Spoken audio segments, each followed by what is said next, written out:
Hello, I'm Robert, a voluntary fact checker and helping you if you're scared of many things.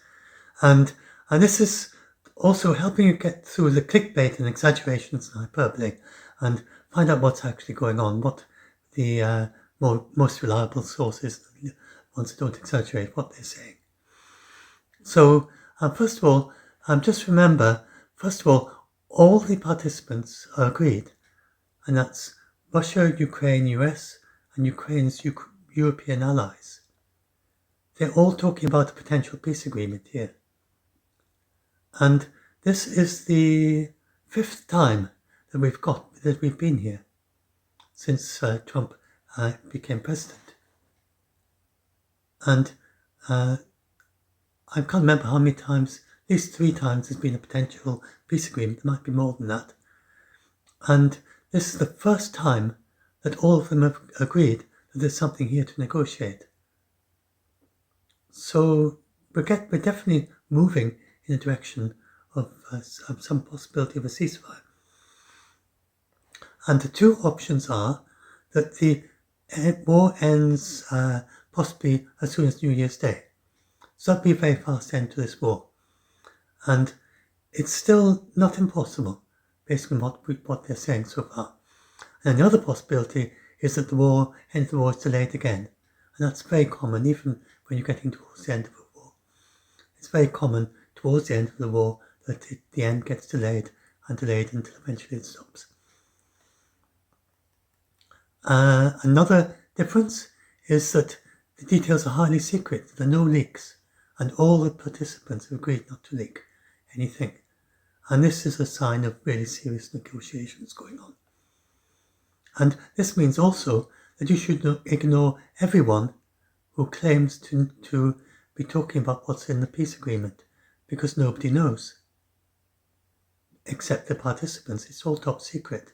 So please don't pay any attention to all this speculation about what might be in it, because nobody knows, because they've agreed not to talk about it. So I will go back from the most recent update, then go back to earlier things that happened earlier in the day. So we haven't yet heard, as we're doing this video, we haven't heard the reactions of Ukraine or of the United States, and we just got the summary from Russia. And this summary, the news, they're not reporting it properly. They take bits out of it, they give you a false impression.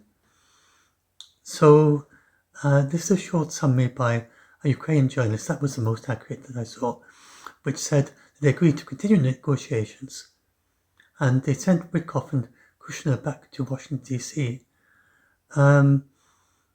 He said that the Americans had supposedly offered some suggestions on Ukrainian territory that were more acceptable to Moscow, and he said they promised not to travel to Ukraine on the way back. Well, Zelensky said the US negotiators had promised to brief him immediately afterwards. They didn't. Zelensky never said they were going to visit Kiev, but so pretty sure whether they did or not, whether they were going to or not, it seems they're going to go straight back to the United States, and but they'll surely be briefing him by phone. So.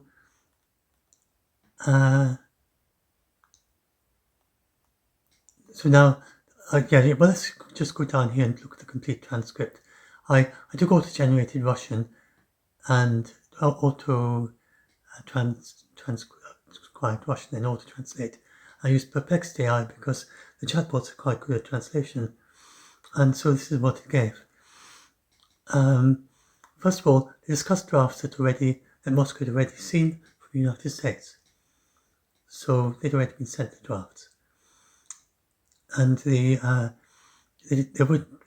haven't yet got to the point of looking at the detailed wording of each of this treaty. They're focusing more on the essence of the proposals. But there were some of the proposals that Russia didn't like very much, but the discussion was useful and they're ready to continue. And then they talk about territorial issues. And it says Russia, it doesn't see a way to end the war until the territorial issues are resolved. But he didn't say a thing about what these issues were. And that has got, so far, they can't be requiring of Ukraine that it gives up territory that isn't contested militarily, because there's no way that they can negotiate on that basis. So I'll come to that in a little bit, in a bit more detail. And so this is just saying they're discussing these various things. It says absolutely nothing about what the drafts are and what they approved and agreed with, what they didn't agree with. And then it says that Putin sent some important political signals to USA and received some from the USA. The contact will continue. Whether they meet again depends on further progress in the talks. And documented 27 points, but you don't know what those 27 points were. So basically what you're getting here is he's just saying that Russia agrees on some things and doesn't agree on other things. But he's really not telling you anything much at all. And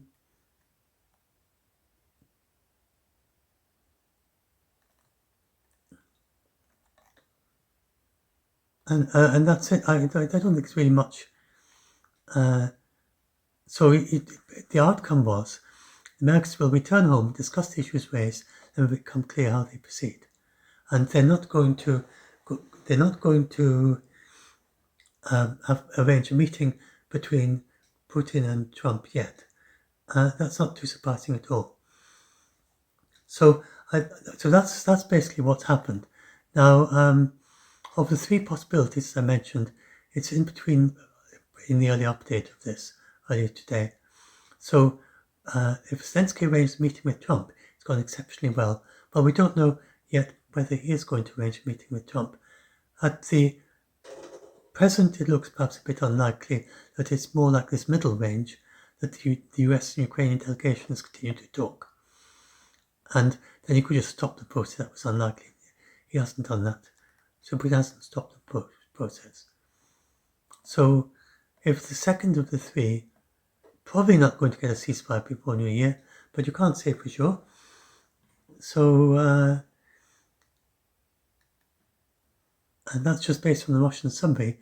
I need to hear what Ukraine, US and European allies say about it all. And they'll be asleep right now, so take a little while to find out. And then, so now the reasons for why all this happening? Well, Russia it had to sell physical gold to Russians to help keep its budget going, for one part of it. They raised the VAT from 20% to 22%. It has to buy in gasoline from other countries. There are quite a few things that are going on that are really pressuring the government budget. And this all because of the sanctions on Lukoil and Rosneft, and they began on 21st of November.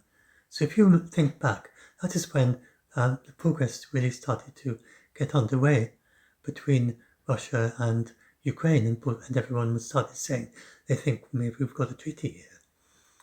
It was just a couple of days after the sanctions came into place. So Lukoil is an international company. It had oil refineries and various things all over the world, and it had to give up all its assets outside Russia. It's now a Russian company only, almost all its assets. So that was quite a significant thing, happened on 21st of November. But I think it might even be deliberate on Trump's part. He distracted everyone from that by saying that he was being very severe on Ukraine and on Zelensky.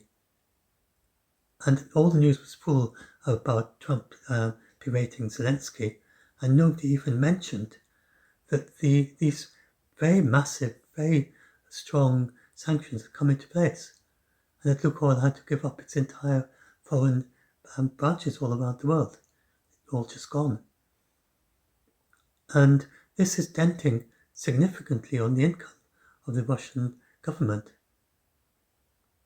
And because it had indirect states in both companies, and it also gets money from the oil sales indirectly through a kind of mineral extraction tax. So now this was from earlier in the day. All we had so far was them just making some small talks about the walk around Russia, about Moscow. And what happened is that what Putin often does when he's with these, he receives diplomats, he says, I'm going to see you at 5 p.m. And then they turn up at 5 p.m. and they're told, sorry, Putin can't see you yet, he's giving a talk. And so Putin gave this great long talk, during which his main point was that that Russia is ready if Europe attacks if NATO attacks Russia, which is never going to do. So he just gave this great long talk about something that's totally pointless. And meanwhile, the US delegation was, first of all, they had a meal in a restaurant, and then they went for a long walk through Moscow, and then they came back, and finally Putin was ready for them. And that's just something that Putin almost very frequently does. When he's got a visiting diplomat, he gives them a date, a time when he's going to talk to them. And then when they turn up, he's off doing something else. And they say, sorry, Putin is off opening this factory or something. In this case, he was giving this talk. So, and then he's all smiles and affability and no mention of the delay. And so that's how it started. That's just typical Putin. You can't read anything into that. And then the talk, I thought it was very promising that the talk went, they were talking together for 5 hours. So typically when Putin is receiving a foreign diplomat, it's 90 minutes. With Witkoff, it's 3 to 4 hours. And I think this 5 hours is a record for Witkoff, and it continued till after 1 o'clock in the morning in Moscow time, starting at 8 p.m. So that does suggest they had quite a lot to talk about, which again, I think suggests serious negotiations. I don't think he did 5 hours of small talk. I don't think that's not at all likely. And could you talk? What did you see during your walk? And can you talk? He wasn't talking like that all the way through. I imagine that they got down to serious business pretty quickly once the reporters were gone. So all this, to my mind, this looks really quite promising. And then Zelensky said they will be waiting for signals from the American delegation after its meetings in Russia. And they intend to brief us directly immediately after those meetings. So I'm sure the American delegation would have briefed them, but probably over a video link if they're going straight back to the United States. And if the signals work out in a certain way, then we may meet with the American delegation very quickly. At what level depends on the signals. And he's ready to receive all the signals, and he's ready for a meeting with President Trump. And everything depends on today's discussions. So we will find out tomorrow. So of those, of what happens, and whether Zelensky is meeting with Trump. So the way that people are reporting it so far, it looks as if most people are interpreting this as saying that Russia isn't kind of overboard with enthusiasm about the way that the agreement is drafted at present. So if that is true, then probably it's not yet at the stage where Zelensky is going to meet up with Trump. But it's really hard to read anything into this because it's just so vague. He just basically says, we agreed on some things, we didn't agree with other things, we need to keep negotiating. And he says, including on the important matter of territory. But what do they mean? I mean, are they talking about niggling, about whether Ukraine will get hold of part of Pokrovsk, or are they talking about something bigger than that? That's what we just don't know. So all this interpretation, all the long, I was listening to people talking about it on the BBC and so on, and elaborating to all sorts of theories and claims, but based on knowing nothing, because we just simply don't know how big or small the disagreements are, because there's no information being shared publicly, because they're keeping it secret. And that is a very good sign. And then the three things that Zelensky sees are the three most sensitive issues, the Russian assets, and that is where the European leaders have a very different view from Trump. So they have to work out on that, and on Putin, whether Russia, Trump seemed to want Russia to get some of it, and the Ukrainians, Ukraine's allies are probably not going to be very keen on that idea. So I don't know what's left of that, but it's between European leaders and Putin to and Trump to work it out. And Zelensky, he can only really make suggestions or something. It's not really to do with him. Then there's territory, and there Zelensky could decide on those personally. Then there's security guarantees. Zelensky's allies are quite a lot involved in that, but Zelensky has to okay it because he's got to produce an agreement that the Ukrainian people will be able to approve and support. And for that, the Ukrainian people have to feel safe. So it has to have security guarantees. So that is, and the territories, then Zelensky has to sign off on that. So that's that. Now let's go and look down. Oh, now what's this? Oh, something for some reason it's not showing. Oh, there we are. So yes, I was just going to say this was just before. Russia doesn't really hold Pokrovsk. You can see here that you've just got two soldiers holding up a flag, and there's a video of it, and they just walked up this spot, stood there for a few minutes, and held up this flag. A few seconds, really. I think it was less than a minute, and that proves absolutely nothing. I mean, soldiers all dressed up in their gear and helmets, and there could be Ukrainian snipers just over there out of the picture, and they suddenly ducked down a little bit later. So all of Pokrovsk is contested really at this point. The main contested area is the north of Pokrovsk, west of Pokrovsk, northeast of Pokrovsk, sorry, and the other side of the railway line especially, that goes to the city. So Russia doesn't actually have control of Pokrovsk yet, not at all, but that Putin made a big thing of this suggests that he's really trying to get involved in details, and it means that whether Russia has control of Pokrovsk or not matters, which suggests that the territorial questions they're talking about are small ones. Because it would make no difference whether Russia controlled Pokrovsk or not if it expects to get all of Donbass. So I don't think that's very likely to be even being discussed at the moment. So I think that there's some motivation for Russia to delay the peace progress, because then it can get a little bit more land before the ceasefire. So it's possible that's what's going on. It's hard to say. Now, how do I get out of this? I'll just click there. So for some reason it's only showing some maximized. I don't know why that is. Anyway, I'll do that for any more of this. So just remember that all this speculation you see online, none of it is worth sharing really. So I just haven't bothered to share all these false claims, all these claims that I've seen, because I mean, for instance, on BBC Verified today, there's just a whole lot of people talking about it, and they said, ... but we don't actually know what's in the peace treaty, ... we don't actually know what's in the text they're talking about, but ... and then another minute later, but we don't know what's in the text, ... What's the point in sharing all that sort of stuff when they are constantly qualifying everything they say by saying that they don't know? So that's why I'm not sharing that. I just don't see the point in it.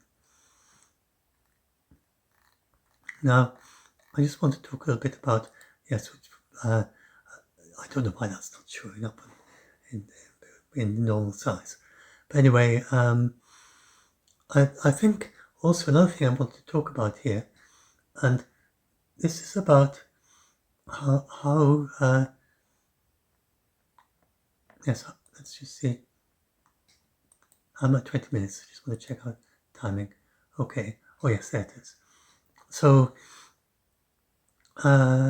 this is Trump's approach. So people keep saying, look, Witkoff is going to sell the Ukrainians out because that's the kind of reputation he's got. But actually, I think Trump's approach here is more subtle than people realise. Remember, he's quite astute in his particular area of deal making, and like the Apprentice kind of approach. And I think he's very much like one of these teams on The Apprentice, where he's got two people on his team that are playing different roles. So Witkoff, his job isn't to do the negotiating and such. Witkoff's job is to sell the deal to Putin, because Trump naturally chose Witkoff as a developer. What do you call it? A real estate developer, I think is the word. So someone who's used to selling buildings to people, and so Witkoff's job is basically to sell it to Putin, and then it's Marco Rubio's job is to look at the details of the deal and make sure it's all actually even makes sense, because what Witkoff produces often doesn't even make any sense at all, because he's just a real estate person. He doesn't have the slightest clue about how treaties work or about politics and things like that. So it's quite interesting that Trump sent the salesman to Putin, and he sends the experienced politician to talk to the Ukrainians, heads the Ukrainian team. And so so Rubio is the one who heads the team that negotiates with Ukraine. So I think Rubio will probably get involved later on with the Russians once they are more into the details of it. But so far Trump has to sell them on it. So that's how I read that. So, and Witkoff, he's complete. People made up all sorts of stories about this. I'm not very good at reading expressions, but I can tell that he looks a bit uncomfortable. And the way I read it is just that he's out of his depth when it comes to diplomacy with nitty-gritties of politics and diplomacy and treaties. Anyway, whatever. Those, I think, are the two teams. So now we do have 22 minutes. Okay, I'll do the second half of it in, I'll mix it to 20 minutes is about as long as it should be. So I'll talk about the rest of this later, which is the summary of how we got here.